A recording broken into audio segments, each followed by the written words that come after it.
Ya, bismillah. Alhamdulillah. Alhamdulillahil alamin. Assalatu wassalamu ala asrafil anbiya'i mursalin wa ala alihi wa sahbihi wa ansarihi wa junudihi wa man tabi'ahu bi ihsani ila yaumiddin. Asyhadu an la ilaha illallah wahdahu la syarikalah wa asyhadu anna Muhammad abduhu wa rasuluhu la nabiyya ba'da. Amma ba'd. Jamaah rahimakumullah. Alhamdulillah segala puji bagi Allah yang mana pada hari ini tanggal 17 Sya'ban kita masih bisa diberikan oleh Allah Subhanahu wa taala kekuatan iman, kekuatan sehat dan kekuatan-kekuatan yang menunjang kita untuk menjadi hamba Allah yang senantiasa mensyukuri apa yang telah Allah berikan pada kita. Allahumma sholli ala Muhammad wa ala ali Muhammad kama sholaita ala ali Ibrahim innaka Hamidum Majid. Allahumma barik ala Muhammad wa ala ali Muhammad kama barakta ala ali Ibrahim innaka Hamidum Majid. Jamaah rahimakumullah, kalau kita bicara menjadi muslim yang prestatif, bentuknya itu kalau udah pakai if ya dalam bahasa Indonesia berarti sifat. Ya kan? Prestatif, ya kan? Reaktif gitu kan. Itu artinya sudah ada pada dirinya, melekat begitu. Nah, kalau kita ingin menjadi muslim prestatif, maka syarat muslimnya itu harus dipenuhi dulu. Kalau syarat muslim yang nggak dipenuhi, maka dia prestasinya mungkin hanya di mata manusia. Di pandangan Allah Subhanahu wa taala tidak.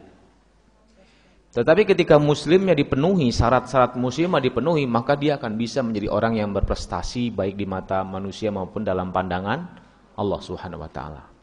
Yang paling penting adalah pandangan Allah Subhanahu wa taala. Jadi prestasinya kita itu dalam pandangan Allah, bukan dalam pandangan manusia. Mungkin boleh jadi kata orang dia secara lahiriahnya enggak seperti yang digambarkan sebagai bentuk yang hebat begitu. Ya, tetapi secara kemuslimannya dia itu luar biasa. Kalau kita bicara syarat menjadi muslim itu ada 3 secara umum gitu. Ya nanti kalau dibahas didetailkan bisa banyak dan luar biasa. Mungkin berbuku-buku nggak akan beres-beres. Kalau kita bicarakan ad-din ini subhanallah. Makanya belajar agama ya sampai kapan? Sampai mati. Jadi selama bapak ibu belum mati harus terus belajar. Sampai mati. Begitu. Selama nyawa masih di kandung badan, maka kita tetap merdeka, tetap merdeka. Begitu. Ya kan begitu, selama nyawa di kandung badan, sekali merdeka, tetap merdeka. Ya merdeka dalam artian kita bebas dari penghambaan manusia kepada makhluk. Kita hanya menghambakan diri kita kepada Allah Subhanahu wa taala. Apa saja 3 hal itu? Yang pertama adalah jamaah sekalian rahimakumullah adalah keyakinan kita pada Allah. Iman. Maka syaratnya mukmin itu adalah yakin pada Allah. Dia disebut muslim ketika dia sudah mengucapkan asyhadu alla ilaha illallah wa asyhadu anna Muhammad Rasulullah. Ketika seseorang sudah mengucapkan syahadat, maka syarat muslim sudah terpenuhi secara utama. Yang pertama. Iya kan? Betul nggak? Pintu gerbang yang masuk Islam adalah syahadat. Ketika seorang sudah mengucapkan 2 kalimat syahadat, maka dia sah menjadi seorang muslim dan haram darahnya dan hartanya yang dizolimi oleh sesama muslim. Kita lihat. Tetapi yang jadi masalahnya adalah sejauh mana dia mampu memahami syahadat, sejauh mana dia mampu mengamalkan apa yang dia ucapkan sebagai sebuah konsekuensi pernyataan dia, pengakuan dia sebagai seorang muslim. Dan korelasinya ujung-ujungnya pasti bicara masalah keimanan. Wa qalatil Arab Ada seorang Arab Badui berkata kepada Rasulullah, "Amanna, kami telah beriman ya Rasulullah." Kul, turun firman Allah melalui malaikat Jibril, "Kul, katakan kepada dia ya Muhammad, lam tu'minu, kamu belum beriman. Walakin kulu aslamna, tapi katakan oleh kamu semua, kamu baru tunduk kepada Allah, baru bergabung gitu loh. Baru muslim." Kenapa? Walama yadkhulul imanu fi qulubikum, kata Allah. Dalam perkataan firman Allah yang disuruh sampaikan oleh Allah kepada orang itu melalui Muhammad sallallahu alaihi wasallam. Kamu belum beriman. Kenapa? Belum masuk ke dalam hatimu iman. Walama yadkhulul imanu fi qulubikum. Wa in tuti'ullaha wa rasulah, jika engkau taat kepada Allah dan Rasul, la yadlitkum min a'malikum syai'ah, maka Allah nggak akan pernah menyia-nyiakan apa yang telah kamu lakukan, apa yang telah kita amalkan. Jadi jelas, bukti bahwa seorang muslim itu dikatakan muslim, bukti bahwa muslim itu beriman adalah ketaatan. Jadi selama kita masih ketaatan kita masih biasa-biasa saja, ketaatan kita nggak ada perubahan ke arah yang lebih baik, nggak akan masuk kategori disebut muslim prestatif. Karena syarat muslimnya aja nggak selalu dia kembangkan begitu loh. Dan ini paling banyak di masyarakat kita saat ini adalah yang begini. Sehingga akhirnya ketika dia harus memilih antara benar dan salah, masih bingung, bayangan. Padahal sudah jelas antara kufur dan iman, masih bingung. Sok coba lihat. Iya kan? Kalau orang yang beriman kepada Allah dengan mantap, dia nggak akan lagi ragu-ragu mana yang benar, mana yang salah.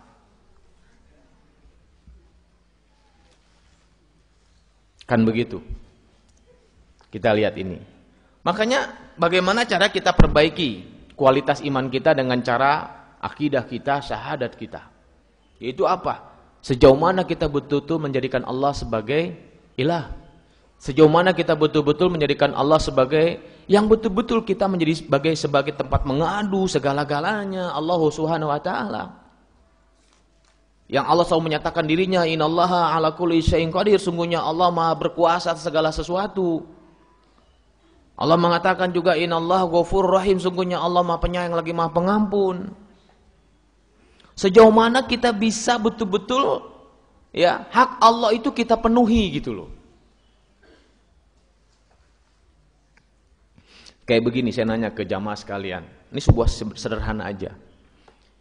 Katakanlah swalayan, apapun nama swalayannya, mau yang terkenal kayak yang nggak terkenal, pokoknya swalayan aja. Ada toko swalayan, dia mengeluarkan sebuah promo, diskon. Diskonnya 80% off. Jadi sampai dengan potongannya 80%. Semua all item, semua barang. Gitu. Ini kadang-kadang kan yang diskon cuma satu, misalnya gitu kan, kerupuk doang gitu diskon. Nah, kalau ini all item, semua barang. Pertanyaan saya, apa yang jamaah lakukan dengan hal ini? Cuma dikasih waktu 3 hari. Hah? Belanja pakai naon? Nah, kan gitu kan, makanya bapak liur gitu teh. Pakai duit kan, ngumpulin uang, nyiapin uang. Kemudian boleh jadi kalau di 3 hari banyak barang yang dibutuhkan, kemudian apa yang terjadi? Dia mesti datang lebih. Berarti nyiapin apa tuh? Nyiapin fisik. Oh, pasti penuh atuh, Kang. Benar tuh? Pas sedek-sedek kan gitu kan ya. Pasti tuh. Karena cuma 3 hari. Kita lihat. Orang pasti berlomba-lomba untuk itu. Betul kan? Dan ketika dia mendapatkan barang yang dia dapatkan, dia merasa apa? Merasa berhasil, merasa hebat. Artinya dia punya prestasi dong kan gitu. Prestasi dalam mendapatkan barang. Betul nggak? Sekarang yang kedua, ini waktunya nggak 3 hari, nggak tanggung-tanggung. Allah memberikan waktu 29 atau 30 hari. Katakanlah 1 bulan. Off-nya 100%. Iya. Tapi dosa yang dipotong itu apa? Dosa. 100% akan diampuni oleh Allah. Apa yang kita lakukan? Ya, lihat, nggak beda, ngomongnya nggak ada, nggak beda dengan barang gitu. Lihat aja. Hah? Menyiapkan diri. Ari nyarios babarinya.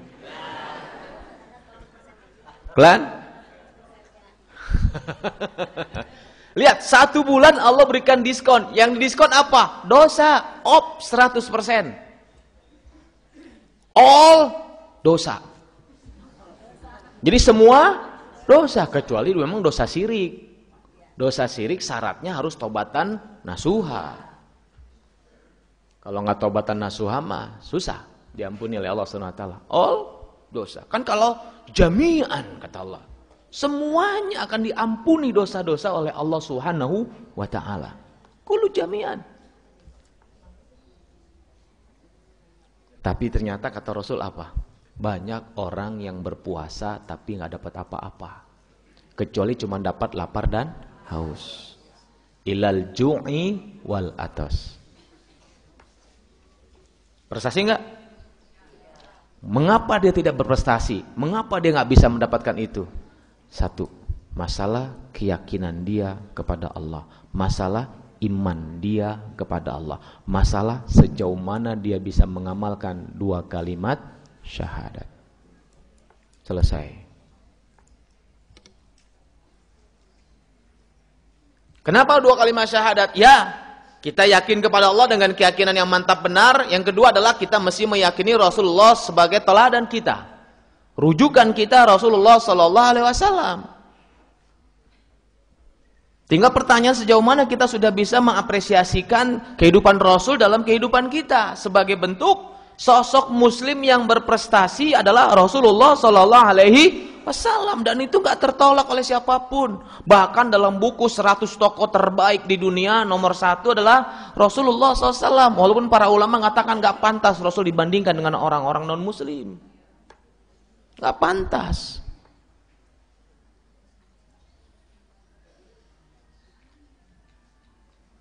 Di sini angkat tangan yang punya akun Twitter. Yang punya akun Twitter angkat tangan. Nggak usah malu-malu, mau ditaros. Iya, angkat tangan ibu-ibu. Angkat tangan yang punya akun Twitter. Oke. Akun Twitter. Twitter tuh kalau kita ingin bisa mengetahui informasi, kita mesti ngapain dulu kepada orang? Follow. Bahasa Arabnya apa follow? Apa? Ittiba. Makanya salah satu bentuk agar kita bisa berprestasi, contoh orang yang berprestasi siapa? Rasulullah SAW. Makanya ittiba'ur Rasul, ikuti Rasul. Ikuti Rasul. Makanya sekarang gini, kita ingin mengikuti sesuatu, maka kita mesti tahu dulu sesuatu itu, betul nggak? Kalau kita ingin mengikuti Rasul, maka caranya adalah ya kita mesti tahu tentang Rasul. Coba angkat tangan yang di rumahnya punya kitab sirah Nabi. Angkat tangan. Yang punya kitab sirah, lihat sedikit. Gimana mau bisa prestasi? Rasul nggak dipolo. Orang yang mempolo disebut follower, kan gitu kan? Pengikutnya kan? Makanya wajar. Saya belum bicara prestasi, saya belum bicara karakter yang lain. Baru satu, ini iman. Karena ini penting, karena ini dasar semuanya. Karena bagi Allah kan mudah, kun fayakun, Allah maha berkuasa. Bagi Allah mudah, karena kemenangan milik Allah, kesuksesan milik Allah, prestasi milik Allah. Waban nasru illa min indillah. Tidak ada kemenangan, tidak ada kesuksesan, tidak ada prestasi kecuali dari sisi Allah Subhanahu wa taala. Sebenarnya orang hebat itu Allah berikan. Kemampuan-kemampuan yang kata orang hebat, spektakuler, luar biasa, dia punya kejadian, dia punya perbuatan, itu Allah berikan. Bukan karena kehebatan dia, bukan. Saya contoh punya teman waktu masih SMA. Saya sekolah di SMA negeri yang terbaik di Jakarta. SMA Negeri 8 Jakarta Selatan. Ya. Itu kalau di Bandung mungkin SMA 3 lah ya gitu katanya. Saya punya teman perempuan luar biasa, teman sekelas saya, wanita, pinter, hebat, luar biasa. Oh, perempuan masih cantik, banyak ganteng. Gitu. Itu yang ngomong bujangan mau udah nikah itu. Gitunya. Hah? Oh, paingan ya. Paling-paling cuma nyari sungkulnya gitu. Nah, kita lihat, dia seorang wanita pintar, hebat, luar biasa. Waktu dia Eptanas, dulu kan Eptanas ya zaman kita tahun 89-an ya. NEM namanya, nilai Eptanas murni, itu hampir sempurna. Matematik 10, fisika 10, kimia 10, bahasa Indonesia 10, bahasa Inggris 10, biologi 10, kemudian hanya PPKN yang nilainya 9,5. Berarti rata-ratanya enggak dong, kan 9,5 ada. Iya, matematiknya sabaraha ya teh ya. Ya rata-rata 9 lebih lah ya gitu ya, 9,25 atau 9 kan bagi 7 kan. Subhanallah. Berarti jumlah NEM-nya 69,5. Luar biasa. Kan 7 mata pelajaran. Kemudian dia dapat PMDK. UGM, IPB, UNAIR semua ditolak karena jurusannya nggak dia minatin. Dia dapat beasiswa luar negeri, Inggris di Manchester sama di Singapura, dia tolak karena jurusan dia nggak mau. Jadi guru-gurunya yang masukin beasiswa ternyata terima gitu loh. Semuanya ditolak. Dia ingin masuk Fakultas Kedokteran UI. Ikut UMPTN dia. Semua komentar pasti keterima kamu. Dah kamu mah pintar, kan gitu kan. Dah kamu mah hebat. Nah, lihat. Apa yang terjadi? Biasakan kita waktu UMPTN kemudian besok ada jawaban di koran, betul nggak? Semuanya jawabannya benar, persis kayak di koran. Besok hari kedua juga sama, persis kayak di koran, benar. Saya ingat banget tanggal 8 Juli pengumuman di koran, namanya nggak ada, alias tidak keterima. Oh bagi Allah mudah, kun fayakun kata Allah, selesai. Kenapa Pak Ustadz? Tanya sama panitia, jangan ke saya. Yang jelas di koran tidak ada nama dia alias tidak keterima. Masuk rumah sakit jiwa 3 bulan. Oh iya. Stres. Ngelihat ikan apa ya? Oh.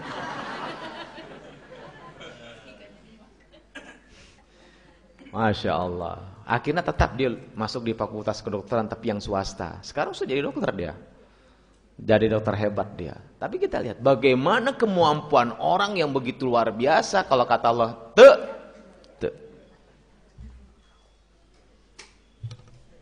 Ini penting buat kita. Makanya ini jadi hal yang harus selalu ada pada diri kita kalau kita ingin berprestasi, yaitu iman kita. Sekarang saya nanya, tolong jawab dengan terus terang. Wajar nggak kalau iman ibu bapak turun? Makanya nggak pernah naik, turun wae.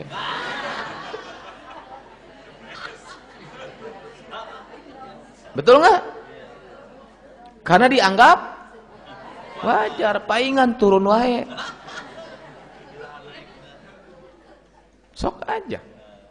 Coba bagi orang yang mengatakan tidak wajar kalau iman saya turun, begitu turun dia pasti akan naik. Kenapa? Nggak wajar. Tapi kalau turun wajar, cicing. Pakai dalil deh. Kunaon iman kamu turun? Kan Rasul bersabda, iman tuh bisa naik bisa turun. Bangga. Sok coba lihat. Bawa apa jamaah? Ikhwan, turun nggak iman kita nanti kalau turun? Wajar nggak? Masih wajar. Paingan. Nggak akan punya prestasi apapun, sok coba. Lihat Umar bin Abdul Aziz, dia mengatakan apa? Aku satu ambisiku yang belum aku penuhi, yang belum aku dapat, apa? Bertemu dengan Allah Subhanahu wa taala. Makanya dia selalu bekerja, selalu melakukan amalan-amalan, ketaatan-ketaatan, dan ketaatannya dia lakukan karena Allah. Lihat spektakuler, dalam waktu 2 tahun krisis ekonomi di zaman Umar bin Abdul Aziz selesai. Orang-orang tidak lagi nggak ada yang bisa menerima zakat karena semuanya jadi muzaki semua. Sampai-sampai akhirnya Baitul Mal itu subur, sampai akhirnya ketika dibawa itu makanan untuk dibagi nggak ada, kata Umar, tebarkan di gunung. Disebar itu gandum dengan harapan burung-burung datang makan sehingga tetap orang yang berzakat itu mendapatkan pahala. Sampai kayak begitu, subhanallah. Bukan dibuang, kasih makan ke burung. Dalam waktu 2 tahun, kenapa? Ambisi dia satu. Saya ingin bertemu dengan Allah Subhanahu wa taala. Saya tanya sekarang, Umar ibnu Khattab, kakek buyutnya Umar bin Abdul Aziz, itu orang yang berprestasi enggak?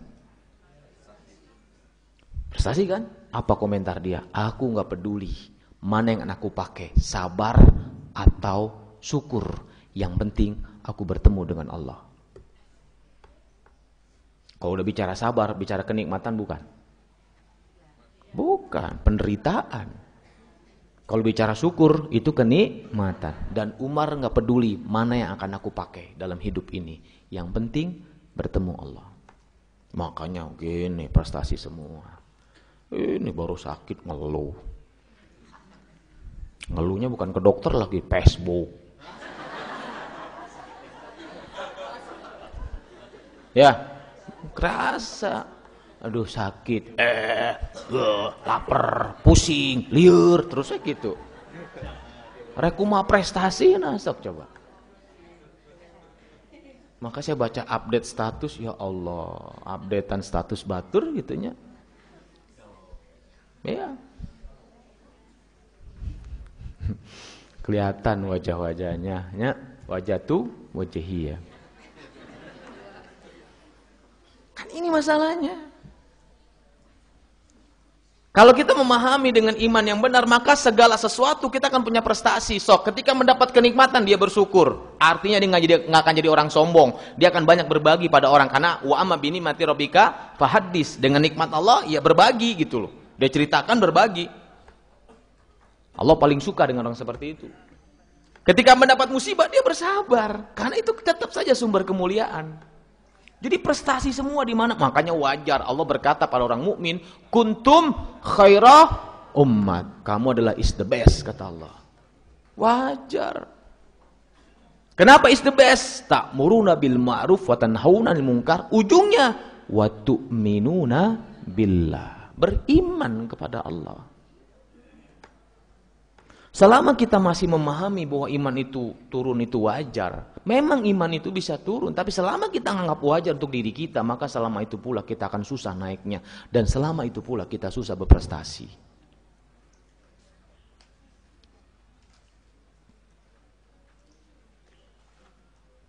Sok, angkat tangan. Yang kemarin Ramadan tahun lalu tamat 1 kali baca Quran. Anu nyalira sanes tadarusan. Enak aja tadarusan dianggap tamat. Tamat tadarusan. Aktif nggak dia tiap hari? Enggak, seminggu bolos. Gimana sok coba? Hari pertama hadir tadarusan, hari terakhir hadir, sisanya ente. Gua masuk coba.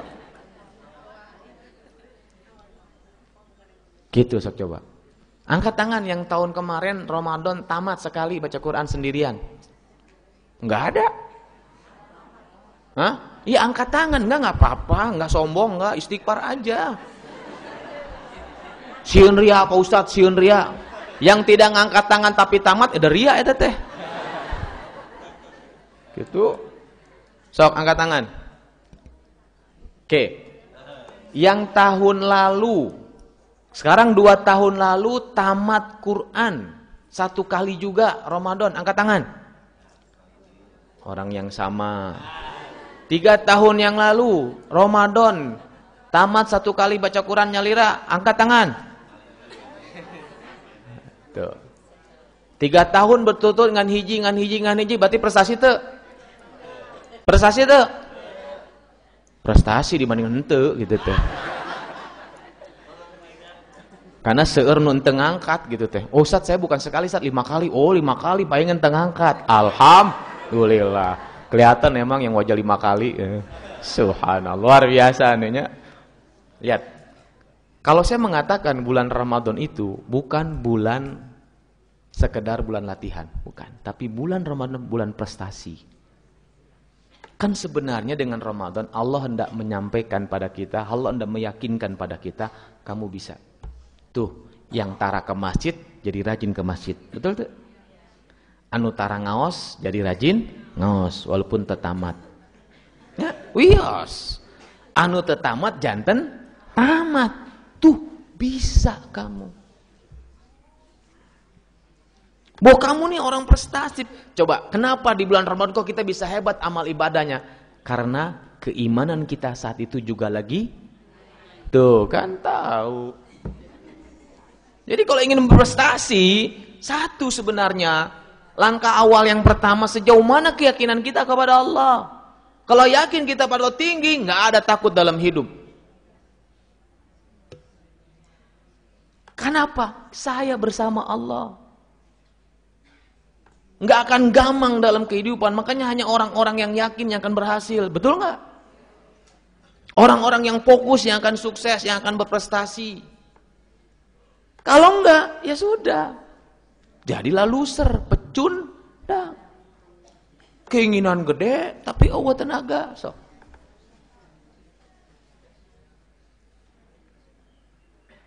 Siap? Kita mulai perbaiki? Siap?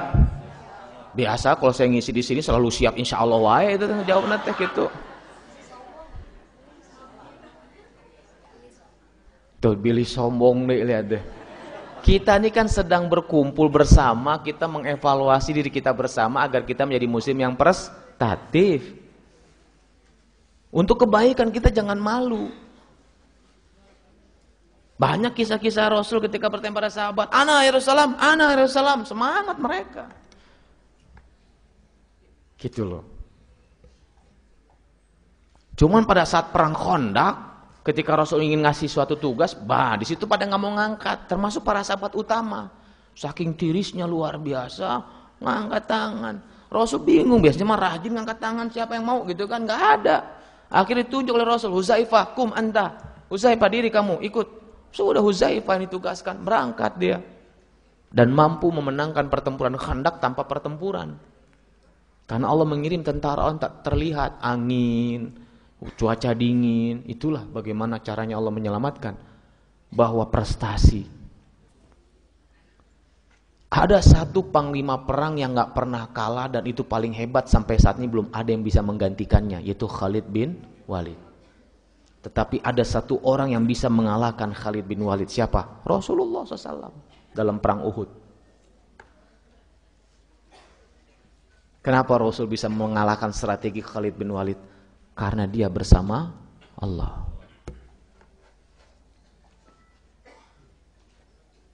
Begitu Khalid bin Walid langsung bersama Allah, Allahu Akbar, tak terkalahkan.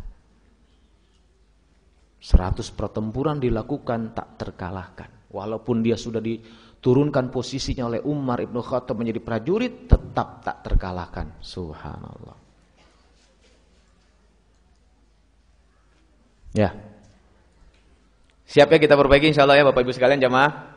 Ini yang pertama. Yang kedua, setelah keimanan yang kedua adalah karakter mukmin itu ternyata dia seorang pembelajar. Syarat seorang muslim itu adalah dia seorang pembelajar. Wa 'allama Adamal asma'a kullaha tsumma aradahum 'alal malaikah. Faqala ya ambiuni bi asma'iha dan seterusnya ayatnya surat Al-Baqarah itu ketika wa 'allama Adamal asma'a kullaha. Dia telah mengajarkan kepada Adam. Yang mengakibatkan malaikat sujud kepada Adam itu karena manusia punya ilmu. Betul nggak? Ketika malaikat protes, kata Allah, coba sebutkan nama benda-benda di surga. Nggak bisa. Qalu subhanaka la ilma lana illa ma 'allamtana. Maha suci engkau, kami hanya bisa tahu dari apa yang kau ajarkan kepada kami. Anta alimul hakim, engkau lah yang maha mengetahui, lagi maha bijaksana. Kata-kata akhirnya bijaksana. Akhirnya Allah perintahkan Adam untuk menyebutkan. Begitu bisa menyebut semua nama benda, malaikat langsung tersungkur.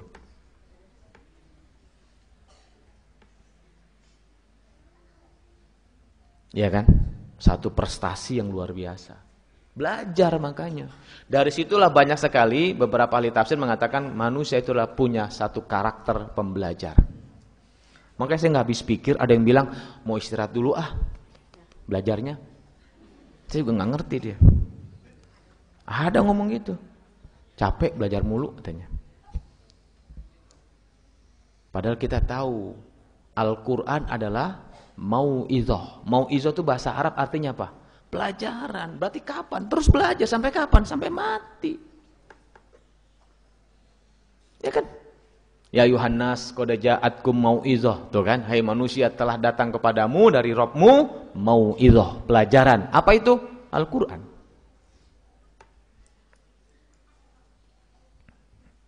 Jadi jangan berhenti untuk belajar.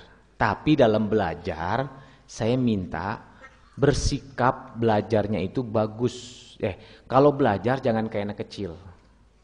Kalau anak kecil pengen yang main-main mulu. Betul nggak?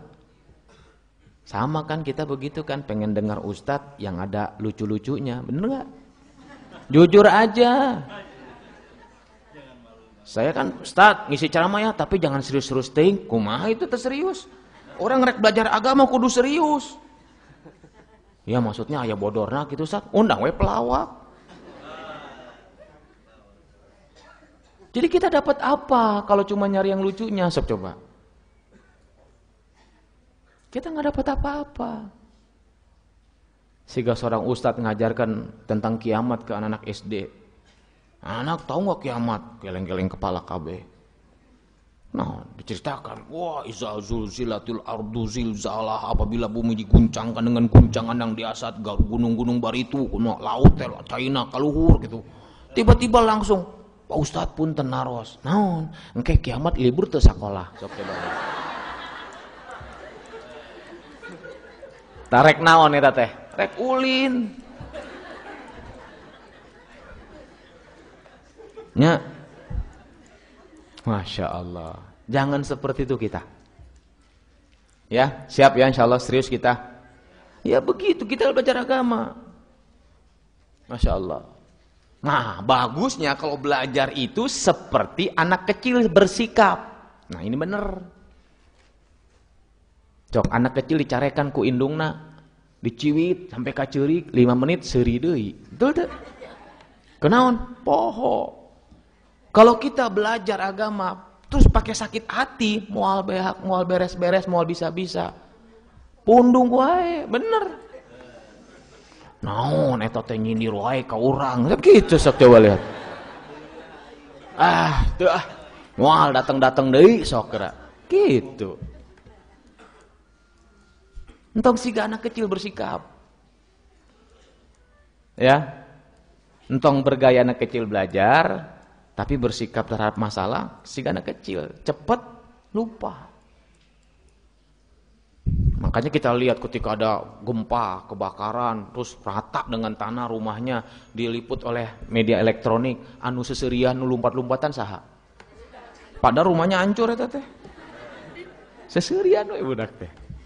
Subhanallah. Nya.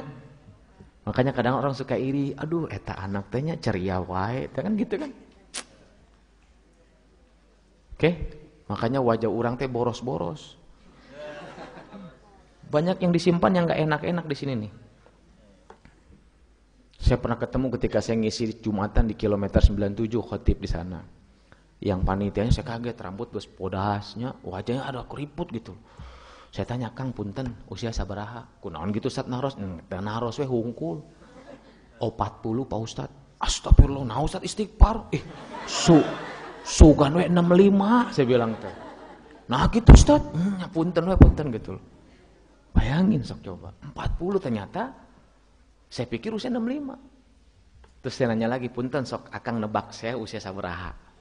Ustaz mun 35 tuh. Padahal saya 44. Lebih tua dari dia. Nah gitu Ustaz. Tadi dinya, apal orang kayak di mana. Pas teliti punya teliti, ya kita pahami. Selalu kita melepaskan. Tadi malam saya ngecek ke dokter. Ya. Makanya saya sekarang dilarang dulu selama 1 bulan. Gak boleh makan buah-buahan. Semua buah-buahan gak boleh. Daging-daging gak boleh. Ya, kalaupun gorengan dibolehkan, gorengan yang pertama, yang minyak pertama sekali pakai itu boleh. Kenaun gitu dicek kan, pakai alat 2 menit, langsung keluar tuh semua data. Pak Ustadz, keseimbangan Pak Ustadz sudah habis. Palingan kalau duduk lama terus diri rada leng-lengan gitu teh.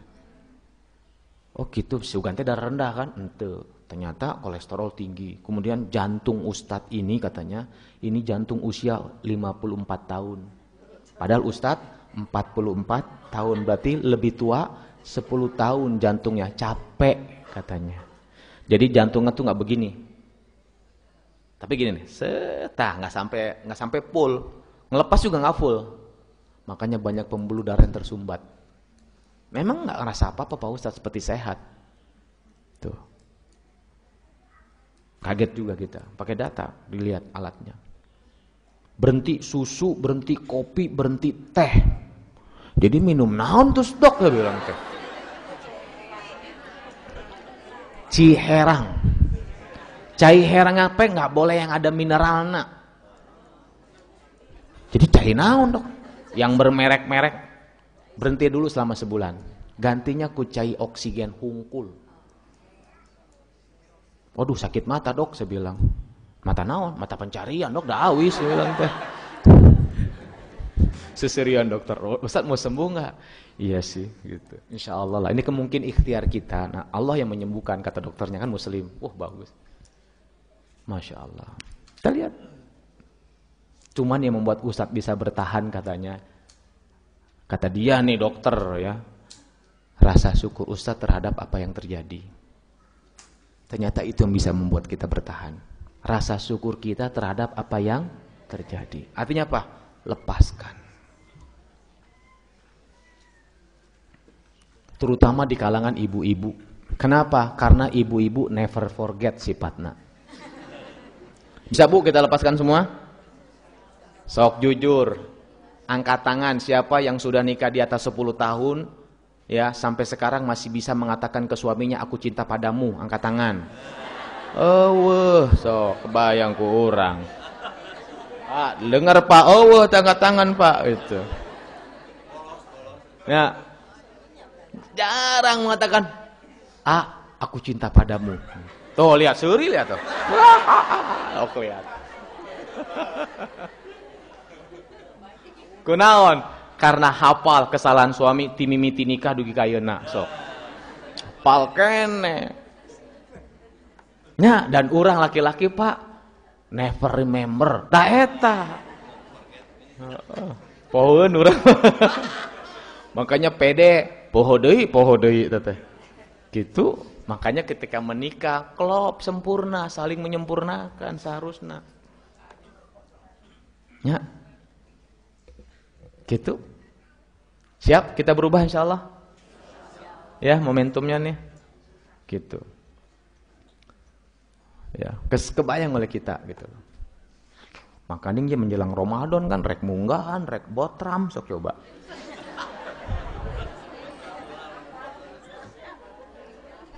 Kelihatan wajah botram mah. Nggak ada itu prestasi nggak? Kalau saya katakan kalau ibu-ibu menjalankan program sebelum Ramadan botram, eta mah lain prestasi. Eta mah ngarusak we. Sok, misalnya kita punya tim futsal, mau bertanding futsal, ada waktu 1 bulan, pasti latihan futsal, betul nggak? Mau bertanding poli, latihannya poli. Sepak bola, sekarang rek saum, maka latihannya tuh kan, mana ada botram. Makanya buka hadis-hadis tentang Sa'ban yang sahih. Hadis-hadis tentang Sa'ban yang sahih rata-rata Rasulullah SAW memperbanyak saum sunat di bulan Sa'ban. Tuh. Terutama kaping 13, 14, 15 Sa'ban. Pakai 13 nah heula nya, 13, 14, 15 tekenging 15 hungkul. Tah ini jelas. Ya, makanya kita kan blank karena nggak punya buku sirah sih. Beli pulang dari sini. Beli siap? Beli handphone harga jutaan bisa, beli kitab ya Allah ya Rob. Siga kieu aya bisnis nih urang nih nya. Ketemu nih targetnya ratusan juta. Wih, keuntungan ratusan juta nih Pak Ustadz. Nelpon, "Di mana kita ketemuan?" Di dia, di mana? Eta. Tempatnya di rumah eta. Berapa kilo? 20 kilo. Alah sekedap. Dekat eta mah insyaallah setengah jam nyampe. Tuh lihat. Terus rek salat subuh. Di mana masjidnya? 500 meter. Walah jauh geuning euy, sok coba lihat. 500 meter dengan 20 kilo jauhan mana? Tapi kita berani bilang masjid jauh dari rumah saya Pak Ustadz. Boga mobil, boga motor, sok coba lihat. Mobil jeung motor dipakai urusan dunia hungkul.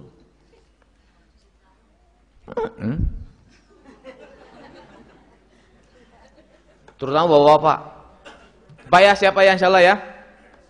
Masya Allah. Makanya ketika kualitas iman kita nggak mantap, belajar kita pun juga nggak optimal. Karena kita selalu pakai selera.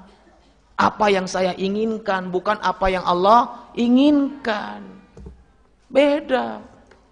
Kalau kita berpikir apa yang kita inginkan, kita akan selalu bisa terjebak, na'udzubillah min dzalik, suuzon kepada Allah. Orang geus ibadah rajin-rajin kieu-kieu mana nggak dikabulkan. Sok lihat.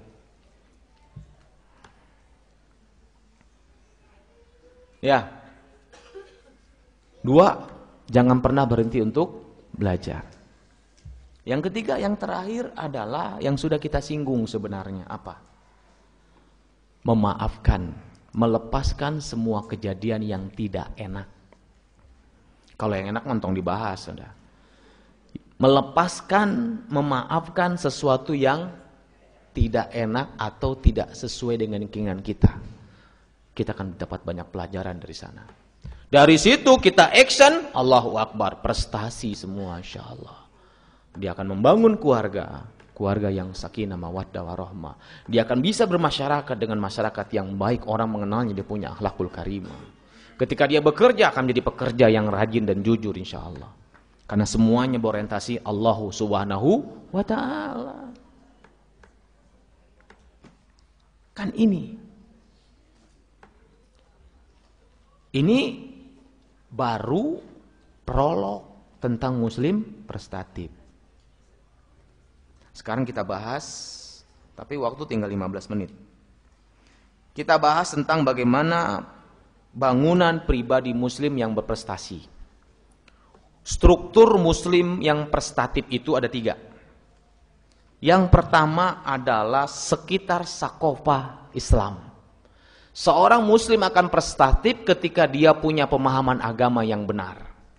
Dia akan jadi orang hebat karena dia tahu mana yang salah, mana yang benar. Dia nggak akan terjebak dengan subuhat, dia nggak akan terjebak dengan yang ragu-ragu. Dia mantap selalu. Itu mukmin. Prestatif makanya dia. 1, memiliki wawasan keislaman, ilmu agama.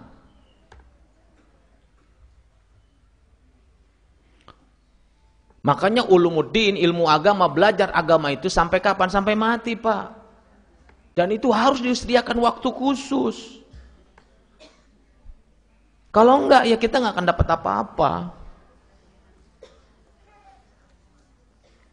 Ya.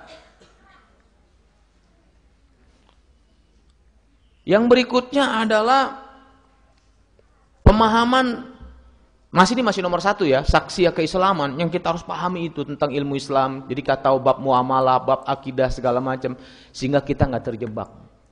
Sampai ada yang mengatakan kalau misalnya perdah berbau syariah itu dimunculkan, berarti bupati sama dengan Tuhan. Itu yang nggak ngerti agama. Kesana memang begitu, seolah kayaknya bupati sama dengan Tuhan katanya. Masya Allah. Ini kita harus hati-hati jangan sampai tertipu gitu dengan mainnya kata-kata. Makanya wajar para ulama muncul akhirnya mengatakan ini sudah pemilihan antara kufur dengan iman katanya. pemimpin kita ini. Makanya nggak aneh kalau kita ingin melihat ya siapa yang di belakang mereka saja. Kalau alim ulama banyak mendukung sesuatu, ya itulah kita ikuti sebagai alim ulama. Kita sebagai umat yang percaya sama alim ulama. Siapa lagi kalau kita nggak percaya sama alim ulama? Ini yang pertama. Ya. Yang kedua adalah, ya, ini secara umum, keislaman secara umum. Di antara kita mesti punya keahlian. Dimotivasi oleh Rasul itu ternyata bekerja itu sama dengan jihad, luar biasa. Makanya kalau di antara bapak-bapak anak muda masih ada yang nganggur, wah berarti dia nggak ngerti agama. Oh iya. Nggak bisa, nggak boleh nganggur. Karena mindset kita tuh selama ini selalu diarahkan dalam pendidikan kita tuh bekerja. Menjadi seorang pekerja, bukan membuat kerja. Beda kan? Pekerja, betul dia bekerja. Membuat kerja, kerja juga nggak? Kerja, tapi dia membuat kerja, itu beda. Kebanyakan anak kita itu, anak muda sekarang mencari kerja. Nggak dapat, nganggur. Pengacara, penganggur banyak acara. Nongkrong sana, nongkrong sini. Paling suka setan teh dengan orang yang nongkrong sana, nongkrong sini. Makanya wajar Allah bersumpah wal asri innal insana lafi khusrin, demi waktu manusia banyak kerugian. Iya. Rugi.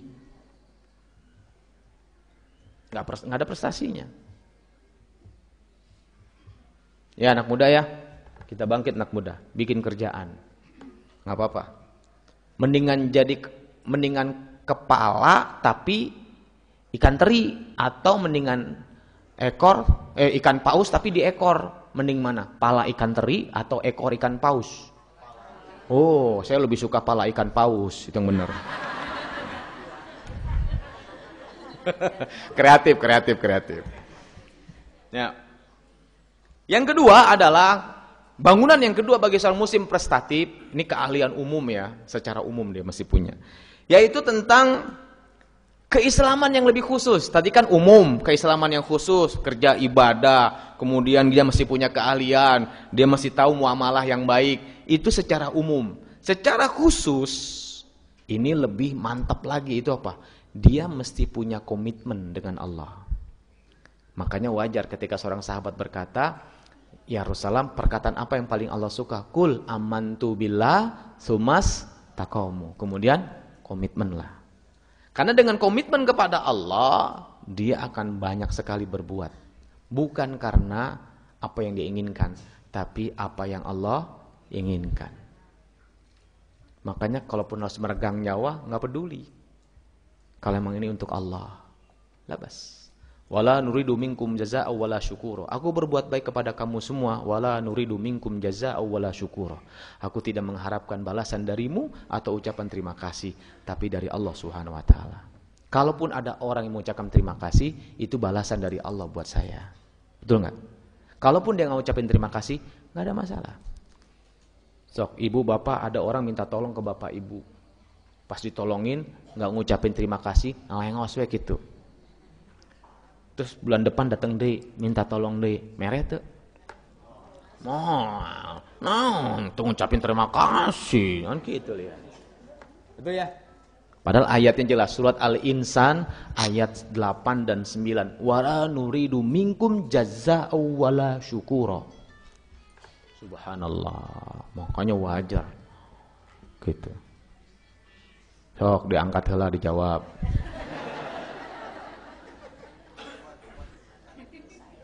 Dikasih waktu. Orang ge dipaehan tah. Entuh canda yuk serius pisan. Ya. Jadi tingkat kecintaan Allahnya bagaimana?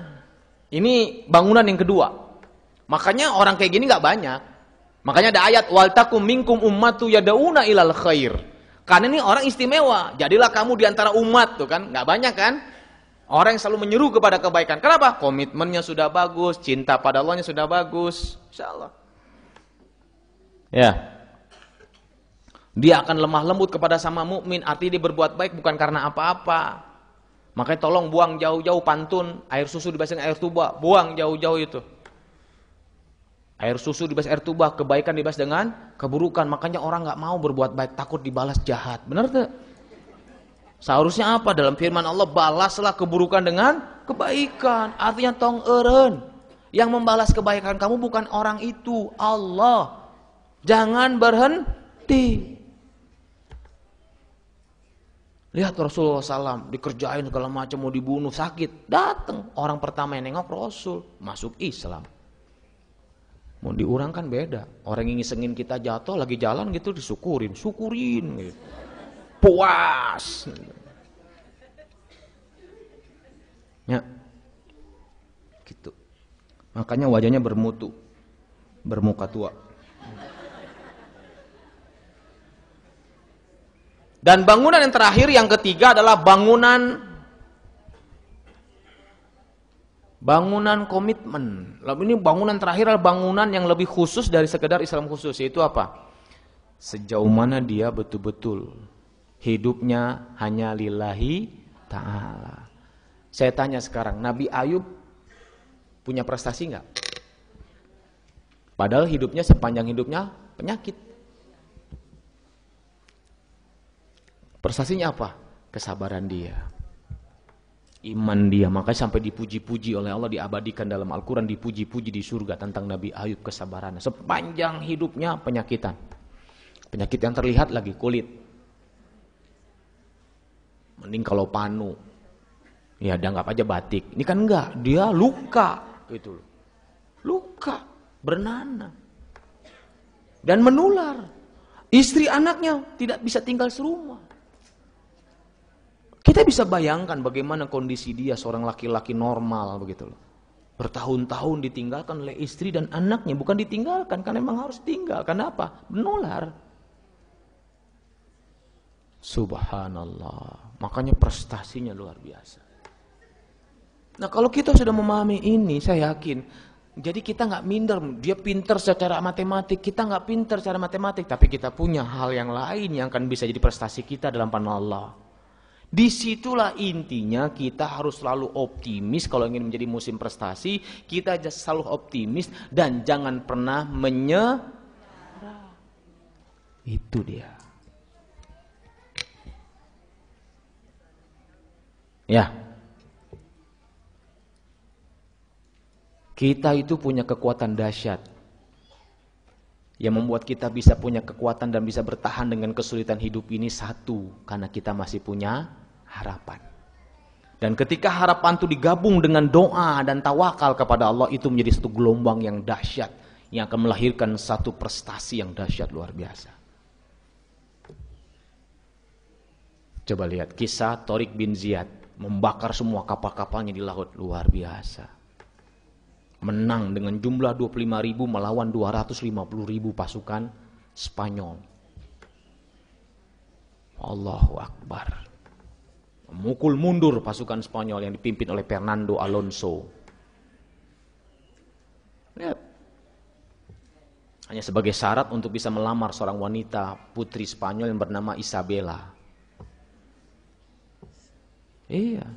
Tapi di kita Isabella dipuji-puji dengan lagu yang baik-baik. Coba. Giliran anak Rasul yang nggak enak-enak. Coba. Oh Patime 5 tahun jadi jande, bayangin coba. Ini nggak benar nih. Iya. Itu anak Rasulullah SAW, putri tersayang Rasulullah SAW, Fatimah Az-Zahra. Dari sekian wanita yang masuk surga, subhanallah. Ya. Maka kita perbaiki semua. Kalau itu kita perbaiki, Allahu Akbar. Saya yakin semua yang hadir di sini, siapapun bapak, ibu, anak muda hadir di sini, semua pasti punya prestasi.